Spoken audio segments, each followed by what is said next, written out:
doing? I just relinquished my full-time career as a musician because I have too many pains and arthritis and things. And so what I want to do is some live shows once in a while. And I'd like to know, tell me, what might be the best time of the day, if you would rather see these in the evening. Here's a song I wrote, about 20 years ago when I learned about this partial capo. It's a story song with my brother and my grandpa and the train that went through our town in the old days. It was called the 400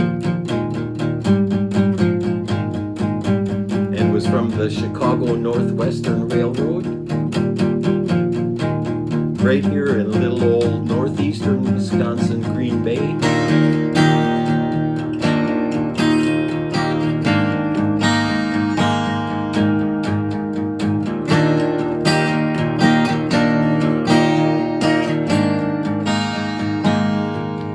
I can hear the whistle blow miles away. It's that old train coming again. Late afternoon seems like almost every day, ever since I didn't know when. When I was just a kid, my grandpa said to me, he said, there goes the 400. Speeding around the corner down by Highway 41, there was something that I always wondered. He said, there goes the 400.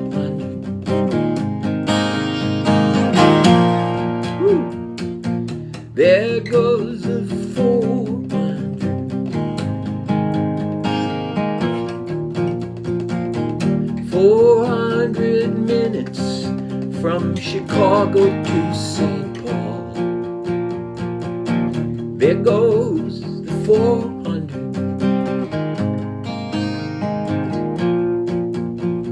Locomotive power doing 90 miles an hour. It was big, bright yellow and green. Double-decker cars filled with people going to town. It was the fast thing that I've ever seen. Summer '65, I was feeling so alive. I took the train to the big city. And waiting there for me, my brother couldn't be. He was college bound and sitting pretty. He said, there goes the 400.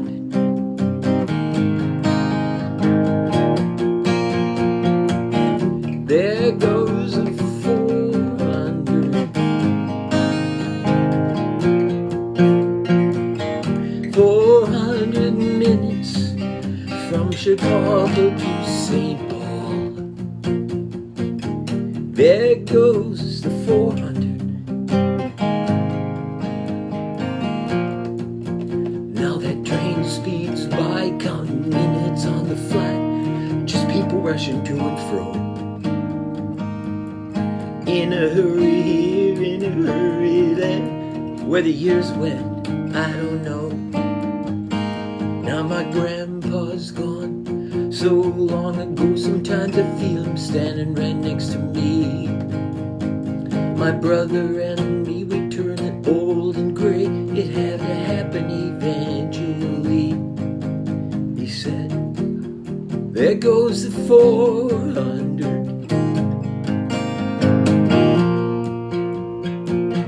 There goes the 400.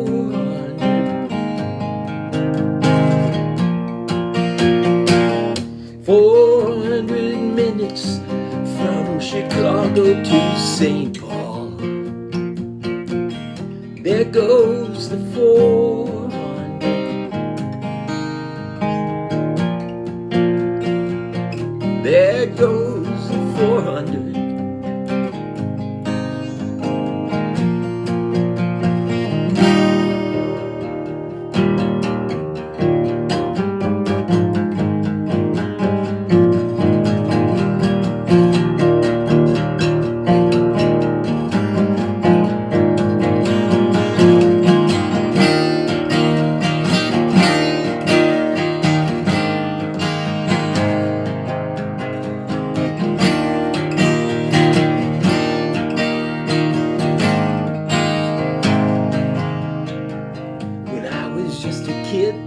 Grandpa said to me, he said, there goes the 400.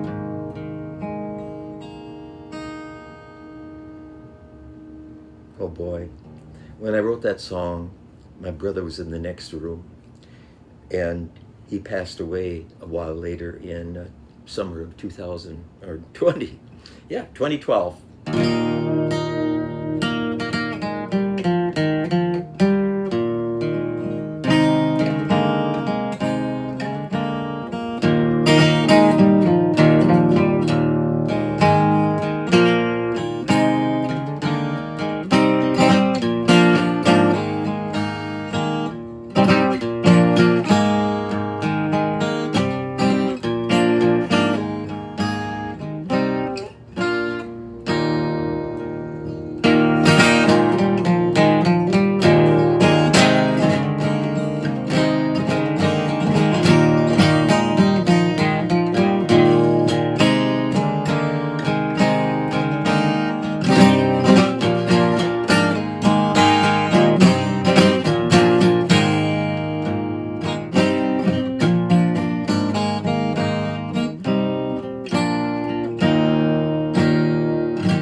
That's from a long time ago.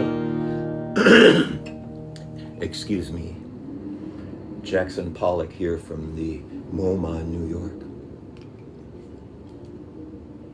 Ooh.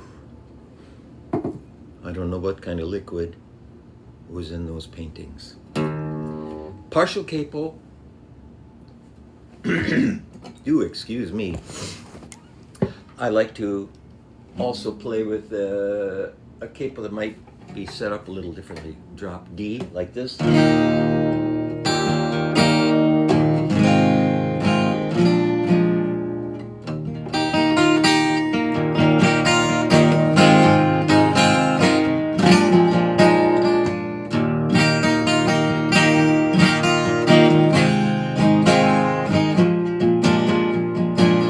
Here comes the sun.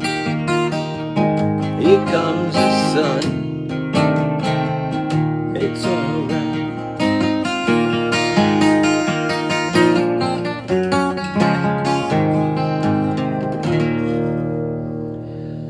I started using thumb picks many years ago. Thank God, because I have arthritis pretty bad in here. Haven't decided on surgery yet. And this way I get to use a standard pick, but it sticks to my hand. These are Black Mountain, I believe is the name. And another thing I've liked for many years, because I learned how to do finger picking from listening to Simon and Garfunkel, back in the 60s. This is where I started, and I think everything almost bases off of that.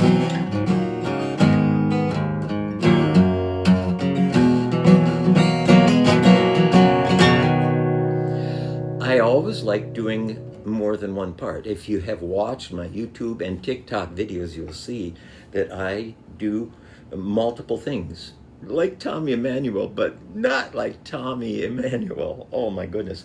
I recently did a Beatles one. I sat down with these, listened to the two guitar parts, John and George, and then put a little bass in. So this is, I Don't Want to Spoil the Party.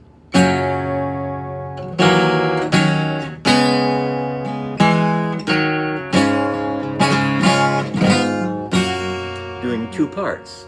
And then another thing I do is if you're going to do the lead to that song, I want to have some kind of a bass there, and then play George's guitar lead.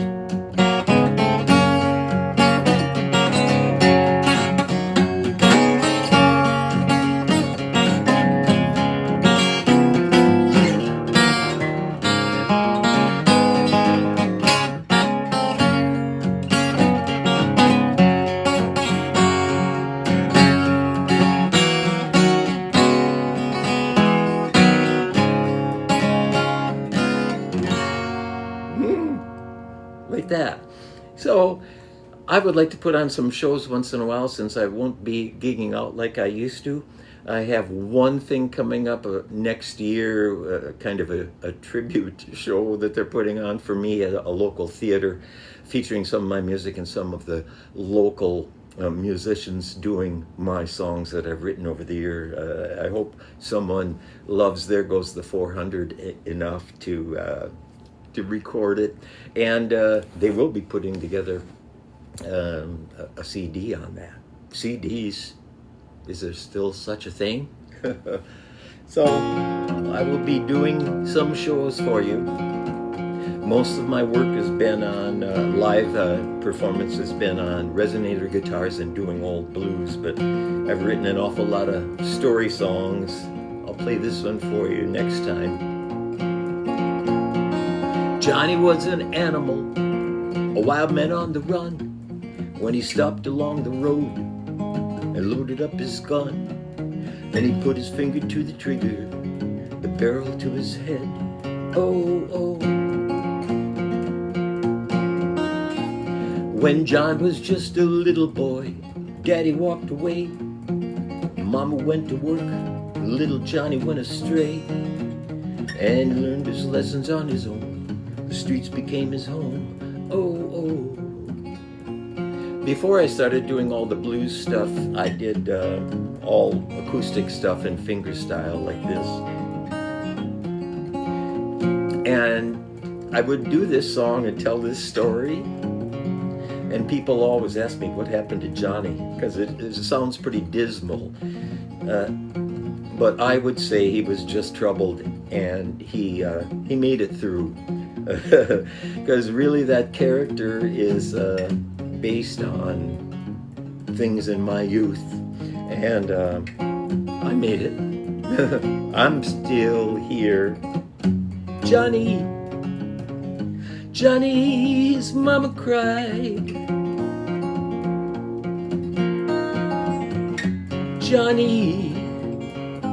Johnny's mama cried. She would do things so much better if she knew which road his life would travel on. And she would teach him right from wrong, and he would be the finest son.